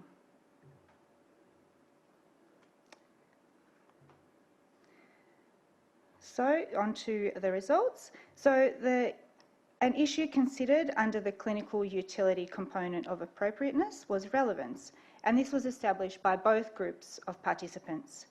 The clinical utility element of practicability was also established by the nurse and consumer participants, and we had all positive responses to whether the instructions were adequate and that each activity was working. The nurses also totally agreed that the time that it took them to complete the module was practical and feasible. It was easy to complete and that there were no significant problems with using the module, also further supported by the qualitative interview data. Additionally, I asked the participants and they described what they perceived to be helpful and unhelpful aspects of communication between nurses and patients. And I'll quickly go through that now. So there were several points that both the nurses and the patients reported as being helpful, such as honesty, empathy and genuineness from the nurses, and having appropriate non-verbal communication skills.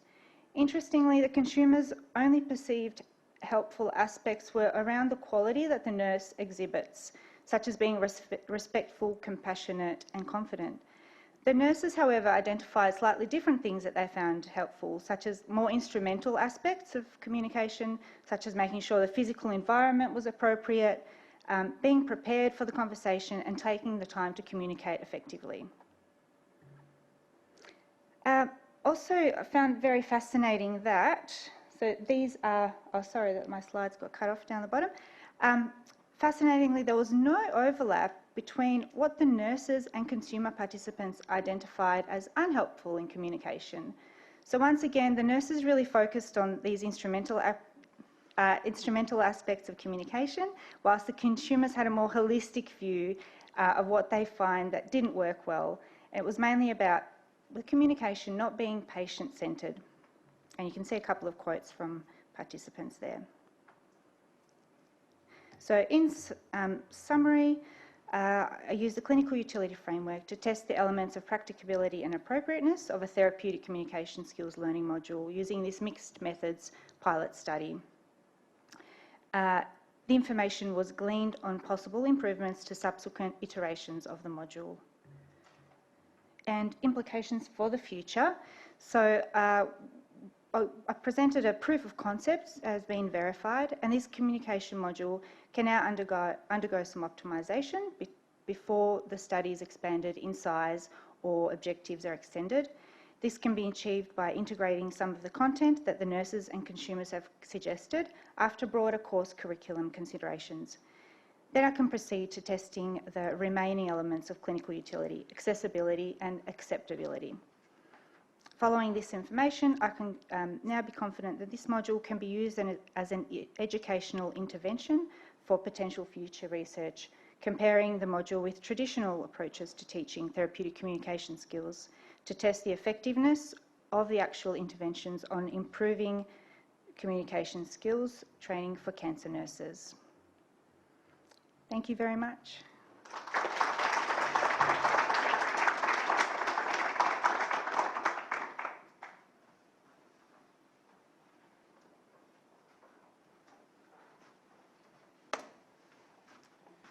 Good afternoon, everyone. My name is Nigel Anderson. I'm the Principal Research Radiation Therapist at Peter Mac across the road, but also one of the supervisors of the Capstone project last semester, where I was fortunate enough to supervise 4 students and learnt a lot myself, actually. I had 4 students who had very diverse topics that I learnt probably just as much as the students did over the course of that semester. So I might have to speak to you later on, Dave, and see whether it qualifies for a special certificate, perhaps, down the track. But moving to our topics today, we have 2 students, of one of them which I supervise, in Sophie. But it really, both of these presentations really a testament to the great work that's been done in cancer research over many years, and it leans towards a lot of research into patients living beyond their cancer in terms of looking in terms of their quality of life and avoiding toxicities, and in particular in radiation therapy that we're doing work in this space because our patients are living beyond their treatment. So Chichen first up, looking at stereotactic radiation therapy, which is a form of radiation therapy that's being used more frequently these days, and in particular at Peter Mac now that we have a new piece of technology across the road called the gamma knife, and this particular topic is really important, and looking at radionecrosis and the impact of that on our patients. And then Sophie, in the next presentation, looking at the role of dental extractions in head and neck cancer patients. I, for one, did my PhD in head and neck cancer, so this is a perfect match for me with Sophie. I think when I saw her topic, and it's a really important issue for these patients as they go through their course of treatment. So I'm really looking forward to seeing both presentations today, so thank you.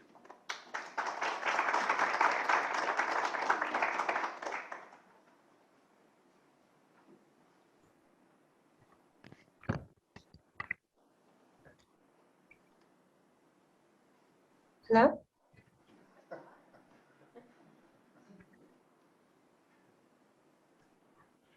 Hello everyone. My name is Chi Chen. I'm one of the accredited radiation oncology registrars at Peter Mac, and I'm currently on rotation in Ballarat. The project I'm presenting today is one I completed with a group of incredible neuro-oncologists, neuroradiologists, and radiotherapists at Peter Mac. And I would like to thank them very much for their help. Oh, and as well as the statisticians. So in this project, we looked at radiation necrosis in patients treated with fractionated linac-based stereotactic radiosurgery for intact brain metastasis. And we did a single-center retrospective analysis. Next slide, please. So what do we already know about this topic? We know that brain metastasis is the most common intracranial malignancy in adults. 20 to 40% of cancer patients will encounter brain metastasis at some point of their cancer journey. So it is a very important issue to address. Stereotactic radiosurgery is has established itself as one of the main treatment modality in the management of intracranial metastasis, especially over the past decade.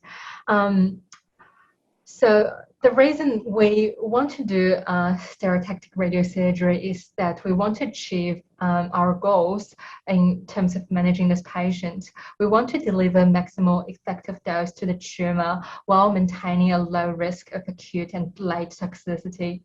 But this goal can be quite challenging to achieve at times. So in this project, we'll be looking one of those manifestations of those toxicities, which is radionecrosis. It is a benign condition histologically, but it can result in a range of neurological symptoms, and including seizures, which could be life-threatening. So next slide, please.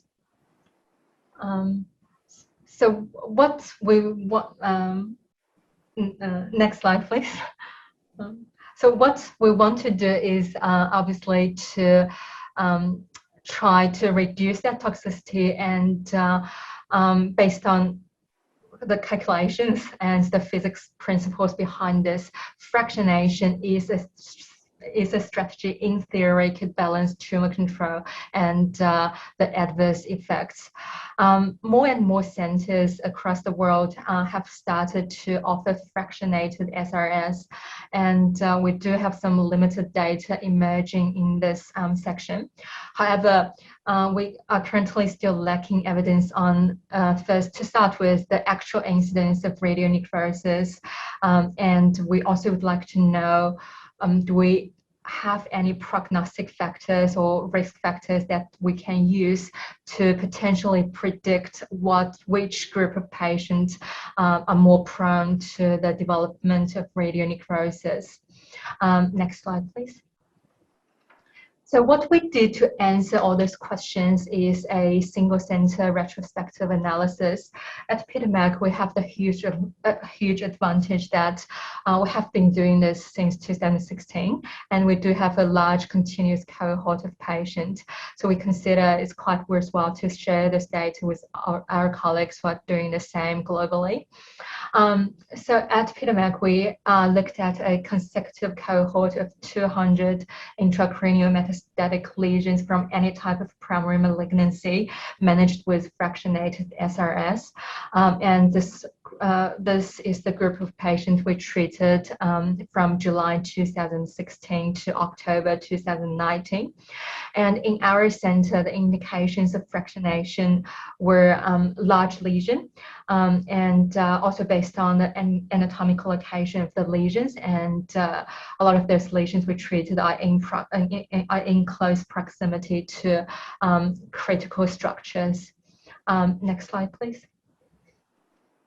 The primary outcome we looked at in this project is the retrospective radiological diagnosis of radiation necrosis based on serial magnetic resonance imaging findings and well-available histology.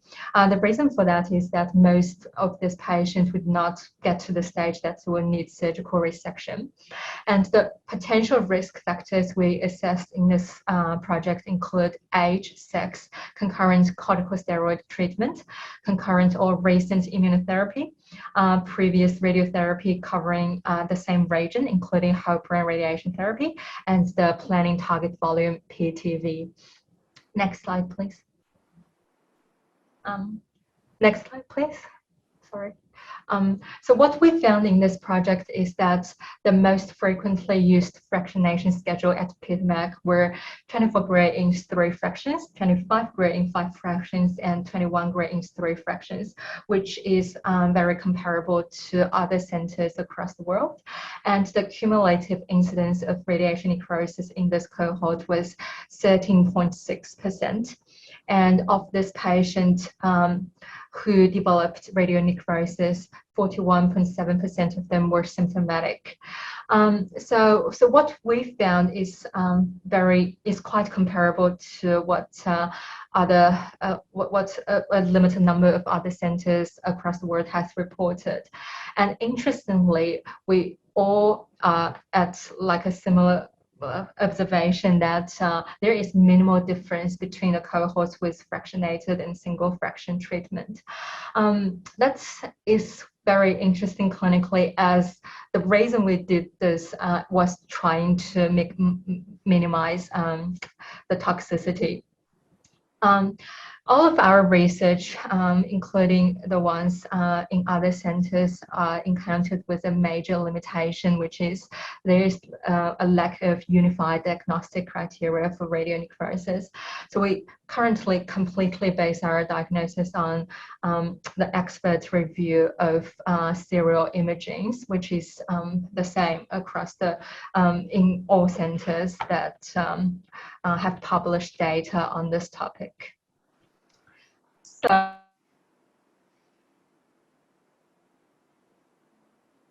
next slide, please.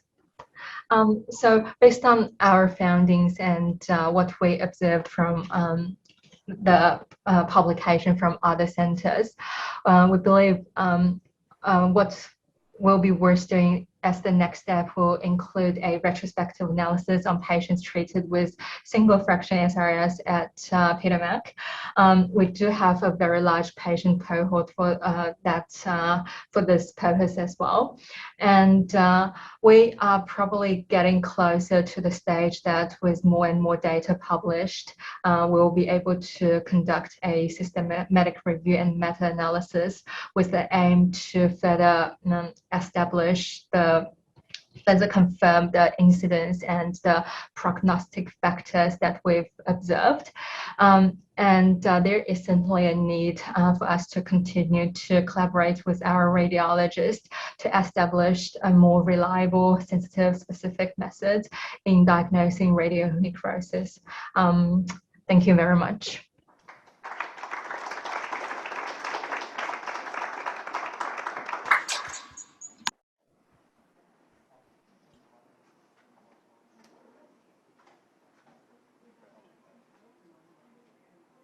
Good to go. So my study was titled The Timing of Dental Extractions in Minimising the Incidence of Osteoradionecrosis. Social and economic disadvantage and tobacco and alcohol consumption are shared risk factors for head and neck cancer and poor oral health. What that means is that dental extractions are frequently indicated for head and neck cancer patients. There is great debate in the literature about the most appropriate time to extract teeth. in order to reduce the risk of complications such as osteoradionecrosis of the jaws. The clinical dilemma that we face is, do we extract teeth before the start of radiotherapy, risking a delay in the start of that radiation treatment if the wound healing is incomplete, or do we delay extractions until after radiotherapy is complete? The aim of this study was to identify whether there is a difference in the ORN risk between pre-radiotherapy extractions versus post-radiotherapy extractions in the Dental Oncology Department of Peter Mac. Osteoradionecrosis is the presence of exposed bone persisting for greater than 3 months in a site previously exposed to radiation therapy. Recurrence and metastatic disease need to be excluded, and there should not be any other underlying cause. ORN is frequently associated with invasive dental procedures such as extractions. ORN can lead to significant morbidity, and for advanced cases, surgical resection is the only treatment option. Ideally, we want to prevent it from occurring in the first place. However, it's complex, its onset is insidious, and predicting with any degree of certainty which patients will go on to develop ORN is often not possible. This was a retrospective cohort study spanning 2.5 years, from January 2018 through to July 2020. Data was recorded in REDCap, including demographic information, cancer diagnosis, the cancer treatment details, and dental and oral health information. All statistical analyses were performed in R. A total of 346 patients met eligibility criteria, and 1,433 teeth were extracted over the study period. The mean follow-up period for patients was 5.7 months. In total, 16 patients went on to have a diagnosis of osteoradionecrosis. 7 of these had pre-radiotherapy extractions, 7 having post-radiotherapy extractions, and 2 patients had both before and after radiotherapy extractions. The mean time between the end of radiotherapy and a diagnosis of osteoradionecrosis was 224 days. So the results. We found that the timing of dental extraction in relation to the timing of radiotherapy was not associated with a difference in ORN incidence for this study population. Concurrent use of immunosuppressant therapy was independently associated with increased ORN risk in the multivariate analysis. No statistical significance was found with any other variables and the incidence of ORN. The limitations of this study include the very short follow-up period, inherent difficulties in retrospectively searching electronic medical records for data, the small number of ORN diagnoses, and the heterogeneous study population.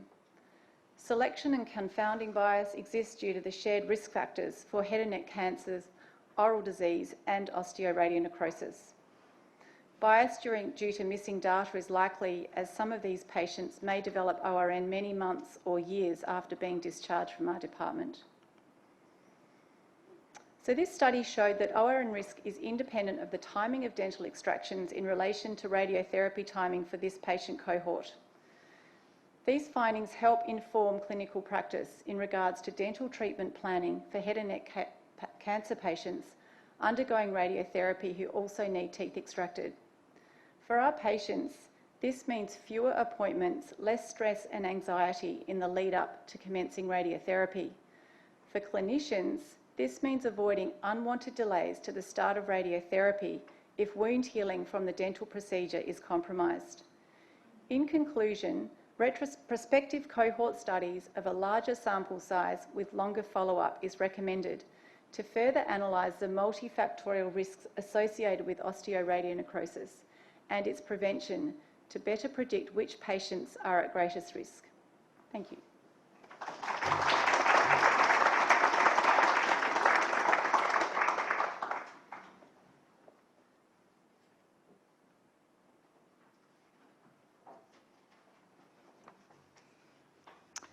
Hi everyone, I just want to echo what has been said by many others and congratulate all the students who are here for completing their Masters.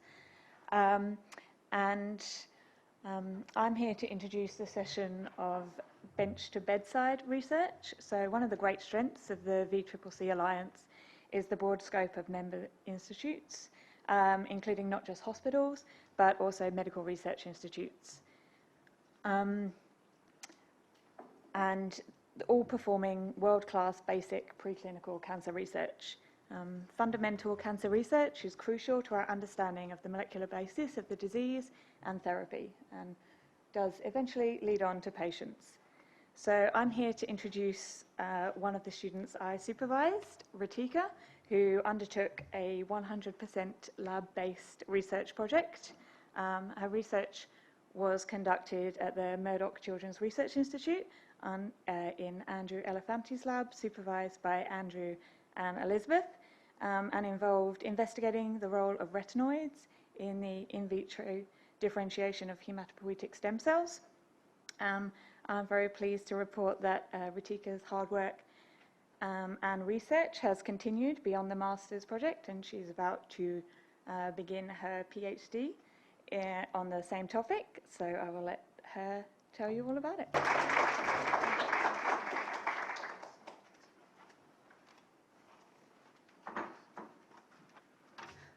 Hi everyone, that brings us to the lucky last session, which is my privilege to chair. My name's Julia McArthur. I was the subject coordinator for the capstone subject, and it's been such a delight watching everyone's presentations today. I remember when I first had a look at them at the very beginning, and just the way that they've developed and grown over time to be able to present them to the standard that we've seen today has just been amazing to see. So thank you all so much for the privilege. This last section looks at evidence mapping. Now, this is where we take individual studies and we look at them as a whole to try and figure out what does it all mean, what's the big picture. So it firstly involves being methodical in the way that we figure out which studies we're going to include for the analysis and aggregation of data, and then secondly analysing each one to figure out what was done, what was reported, what's missing, and what meaningful conclusions can we actually draw from the big wide world of research. So it's the next big phase of research. We've got two presentations today. The first is by Natasha. She's going to look at the overall research done on supportive care needs of breast cancer patients. And then continuing on with the breast cancer theme, we've got Tara Rademski, who's going to look at rehabilitation for women undergoing breast cancer surgery. I'll leave it to those guys. Hi everyone, my name is Natasha and I'm going to talk about my project, a systematised review called The Supportive Care Needs of Breast Cancer Patients, a systematised review. In 2019, almost 20,000 Australian women were diagnosed with breast cancer, a third of all cancers in Australian females. More than 3,000 of those women lost their battle to breast cancer that year. And last year, 47 women a day were diagnosed with breast cancer. That's 1 in 8 women. The experience of a life-threatening illness such as cancer requires a person to consider an array of emotional, medical, social, and existential demands. Indeed, diagnosis and treatment of breast cancer may result in considerable distress that propels women into a time of uncertainty, fear, and emotional burden that can challenge a woman's identity, self-esteem, body image, and relationships. Together, these can significantly impact the quality of a woman's life. Interestingly, a 2009 review found that quality of life data, or some aspects of quality of life measures, were significant independent predictors of survival duration. Patients who have been diagnosed with breast cancer have increased rates of anxiety and depression, not just compared to the general population, but when compared to certain other groups of cancer sufferers. Importantly, supportive care initiatives have shown to increase the quality of life of cancer patients. All of this helped form the basis of the research question for my thesis. The aim of this thesis was to assess both the methodological quality and reporting standards of systematic reviews, looking at the impact of psychosocial interventions of breast cancer patients' quality of life based on the ANSTAR2, PRISMA, and PRISMA-A checklists. The table on the right is the selection criteria used to analyse articles. Broken down into study design, patient type, and intervention implemented, study designs included English language papers published between 2015 and 2020, as well as studies including female breast cancer patients and psychological supportive care, whether it be individual psychotherapy, cognitive behavioural training, or group interventions. And then there is corresponding inclusion criteria at the bottom. The criteria then was used for the review selection process, which is on the left, whereby 183 articles were found, plus an additional 4 more were found through other sources. Duplicates were removed and remaining articles screened, resulting in 4 articles that were used in this study. Here we have the study characteristics of the 4 selected articles. Analysis found 2 were from the Cochrane database, and some common themes in the articles for study categories were quality of life, anxiety, depression, and mood. Study interventions also found cognitive-based therapy, psychointerventions, therapy and support groups were often utilised by the studies. Internal reviews of quality of evidence in each of these articles found that most were of very low or low-grade evidence, however. And upon using AMSTAR, PRISMA, and PRISMA-A, I found that the review articles themselves were of low or critically low evidence, whereby their methodology and review conduct showed overall low quality with low levels of evidence and poor reporting. These studies demonstrated that breast cancer patients can have an improved quality of life from psychological supportive therapy, and additionally, these papers also showed that depression and anxiety also are closely related to patient quality of life. Furthermore, cognitive behavior therapy was the most consistently effective psychological supportive care for improving quality of life. To summarize, the individual articles that made up the systematic reviews were of low quality, and thus my analysis showed the systematic reviews themselves were of low or critically low evidence. That being said, 3 of the 4 studies showed that CBT is effective in improving breast cancer patients' quality of life. However, the effect was modest at best across these studies. Furthermore, CBT is the most consistently effective form of psychosupportive therapy to improve quality of life, whilst, as mentioned, depression and anxiety also correlate with quality of life in these patient cohorts. Clinically significant, by focusing on this area of interest specifically, it was the intention to further benefit breast cancer patients and increase their quality of life post-diagnosis and during their treatment, whether by reducing anxiety and/or depression, or even improving the overall mood to help better cope with their cancer journey. It was with the intention that this review could help form the basis of new psychological interventions that could be offered to patients or optimize current psychological supportive care interventions to further improve patient quality of life and their well-being. And with that comes to the end of my talk. Thank you everybody for listening.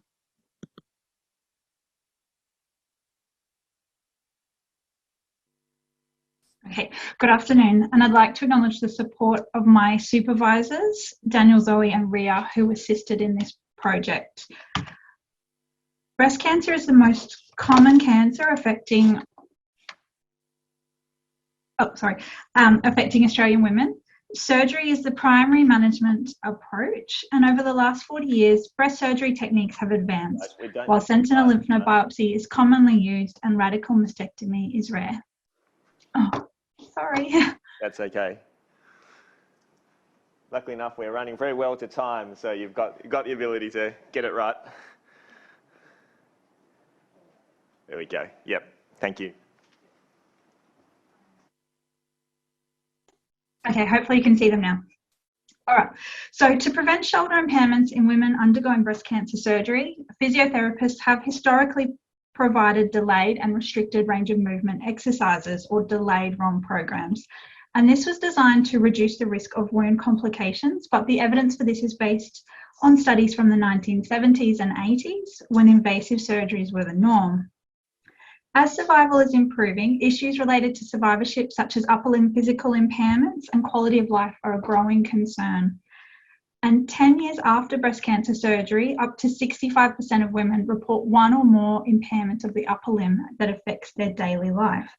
And these impairments are present even in women who undergo less invasive surgery.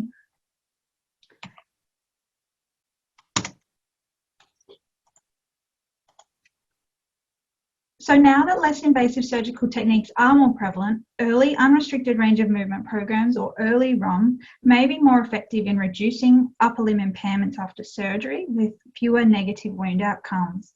And we wanted to know if we could remove these restrictions because this can cause fear of movement and negatively impact on shoulder function. To answer this question, we conducted a systematic review to compare the effectiveness between early and delayed range of movement programs, which was conducted in accordance with the PRISMA guidelines. Our PICO, reflective of the research question, is shown here on the screen. And our original search for the capstone was conducted in May 2020. However, we've rerun the search and data analysis in preparation to publish with a final search date of the 15th of February 2021. And these are the results I'll present today. So we retrieved 703 articles, ultimately 20 trials from 21 articles. One trial having 2 publications were included, and that included 2,442 women with breast cancer. The overall quality of the included studies was fair, and 10 studies were published after the year 2000. And we can see at the bottom of the screen that studies reported on range of movement outcomes, wounds, lymphedema, and other outcomes. And now I'm going to talk through the most significant findings. So for these graphs, studies that were favoured the control are presented on the left axis, and those studies that favoured early ROM are on the right. Where possible, the graph shows 2 comparisons of early ROM versus a control and early ROM versus usual care, and they're also arranged by time of assessment. So for range of movement, heterogeneity was high and meta-analysis was not possible.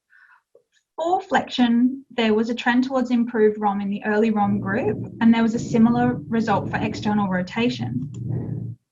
There were significant differences in wound outcomes, favouring a delay for the outcomes of total drainage volume and total drainage time. However, sensitivity analyses for studies with low risk of bias and for studies published after the year 2000 demonstrated no differences between groups. And for other outcomes such as seroma incidence and delayed wound healing, there were no differences between groups with any analysis. The reporting of lymphedema outcomes was highly variable. And note that in this graph, the axes have swapped around so that favouring a delay is on the right. In the short term, one study reported a significant difference favouring a delay, but analyses at all other time points showed no significant differences between the groups. And studies that were not suitable for meta-analysis reported improved function and quality of life in women commencing early ROM. The results of this study, particularly when we consider more recent evidence, suggest that it may be effective to commence early ROM for women following breast cancer surgery. And when we consider the results of sensitivity analyses, risks of wound complications are not significant while shoulder function is improved. And this is in contrast to previous studies that reported increased wound complications. Prescription of early ROM may reduce confusion and fear of movement that can occur with a delayed ROM and subsequently lead to physical impairments. And these findings could support a change in clinical practice, as we currently prescribe a delayed ROM program in the service where I work. But more research is required to determine the impact of early ROM on lymphedema incidence, with larger studies, longer follow-up, and standardisation of outcomes required. Thank you.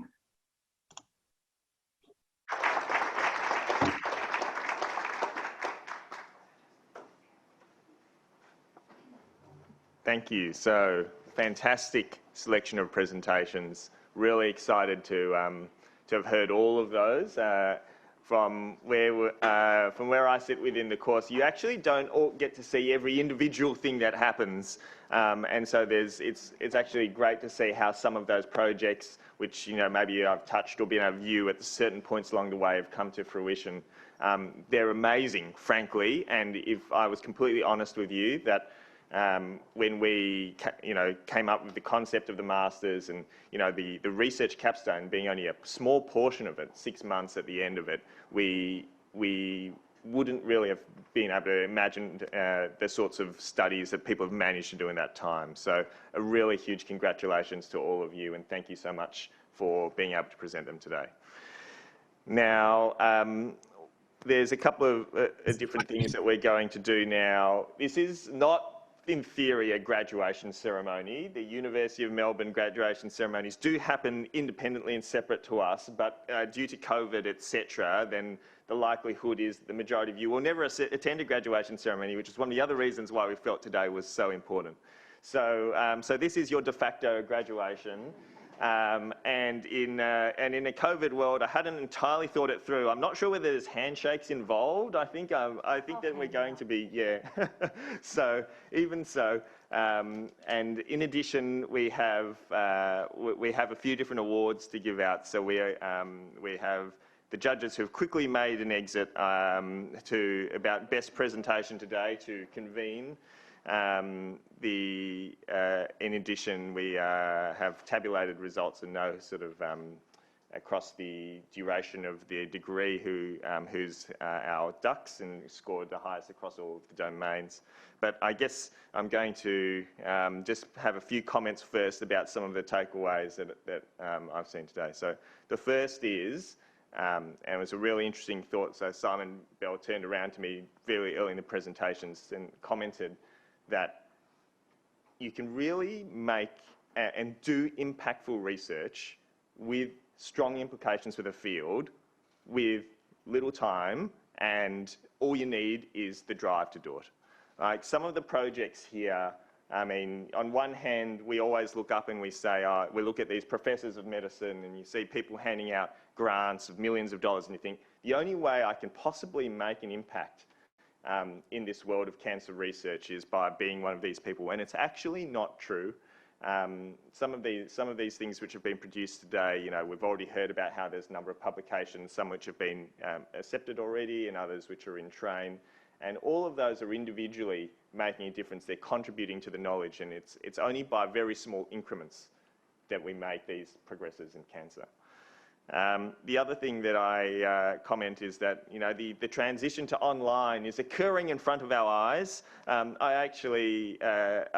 I've been saying for a very long time how, you know, a very well and tightly produced video is sometimes far better than someone standing up on stage and, you know, just talking randomly at you for periods of time. And we saw that today. We saw the number of people who have you know, sat down and really put time and effort into recording their presentations, and or if they were here in person, you know, really being able to make it concise and in 4 minutes giving us really punchy speeches. The other thing that I've learned is that Tooth Fairy is doing really well at Peter Mac. So now, so what I'm going to do is I'm going to call up the students who we have here individually to give you your sort of token of gratitude and your sort of congratulations for having got through. I do believe, and you guys will be able to tell me, I believe a lot of you have actually received your certificates already in the mail. Is that fair? All right, yeah, so there you go, 21st century. So instead, you'll get a box of chocolates and a VCCC pin and a photograph. Now, and I also have to say at this very moment that while we have, you know, a selection of the students who are here in person, there's obviously many more some who are online virtually. There are others who are at various parts of the world and were unable to present today. And so here is our cohort of the original of the full 23 students who are coming through. So we'll go one by one, and so I'm going to invite Aidan to come up and say congratulations very much on completion of your degree.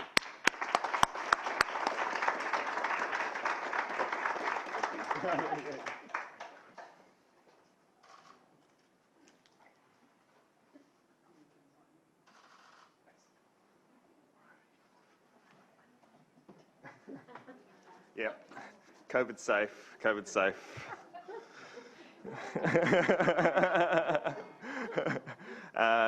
And next we have Sonia and BC. Come up. Congratulations, well done.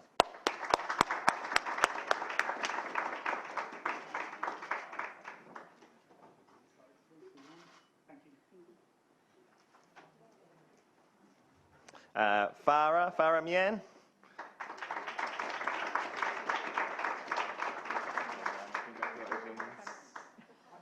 Farah, you're in the photo.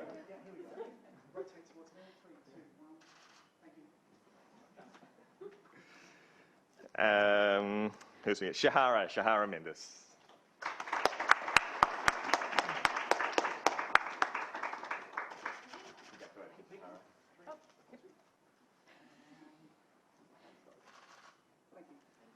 Oops, that's okay. Yeah, it is. Antonella Manowski. Congratulations.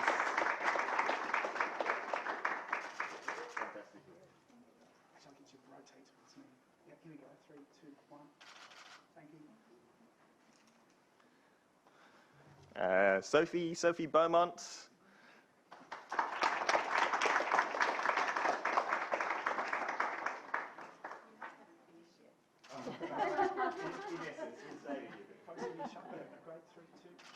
Thank you. Where else are we? And Ratika. Congratulations.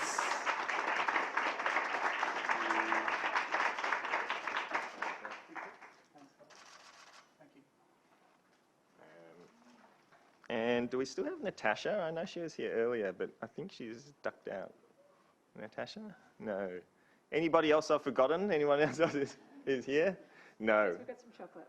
All right. So there is. So I think that we will also take the opportunity, therefore, to ask you all to come up to the stage. We might as well have another group photo while we await, as well. And so come on up, guys. Come up as all our students.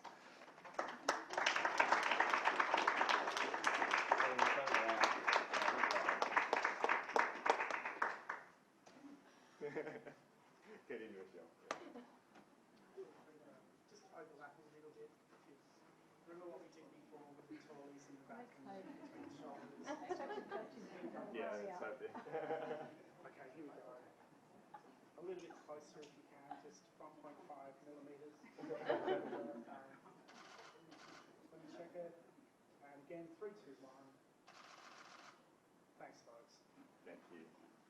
All right. I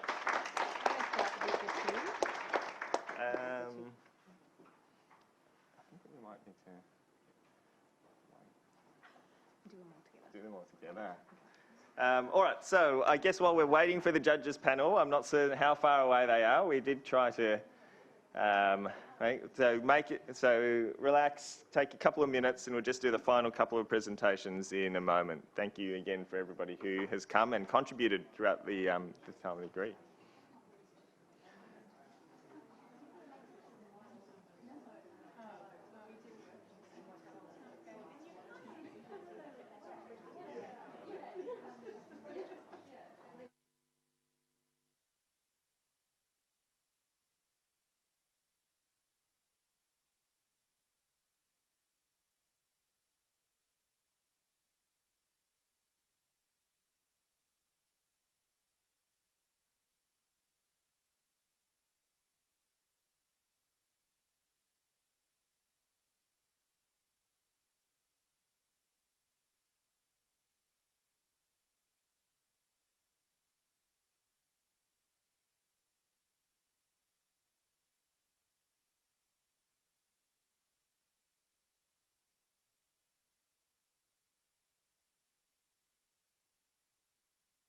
For cancer research, and also works at the WEHI. We have Keely Bumstead O'Brien, Head of Scientific Education at the WEHI.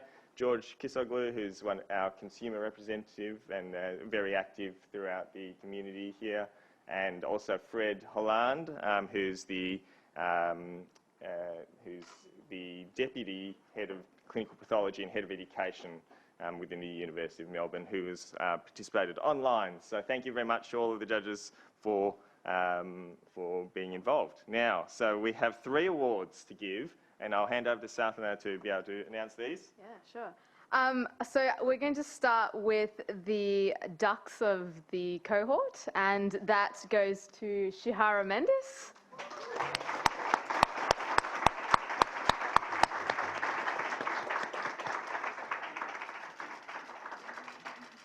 Congratulations, Shihara, very well earned. And this is a bit awkward now because she has to come up again because she also won Best Monograph or Best Thesis. So.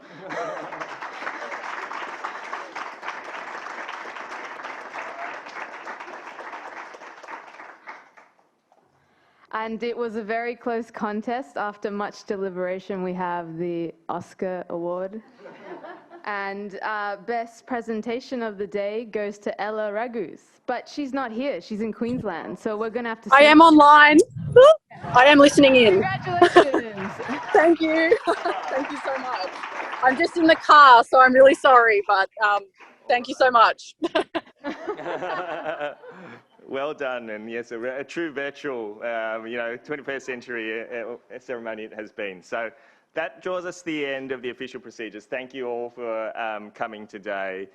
Again, you'll leave this venue and you're still the same people, but at the same time, as such, it's a great opportunity to have really thought about, again, what you've been able to achieve as students with a degree for the people, the supports around you, some of who are here today and who are online, those who've been involved behind the scenes in developing this degree. It's a truly proud moment, and I really want you to know from this how pleased we are and excited to see you go on to future successful careers.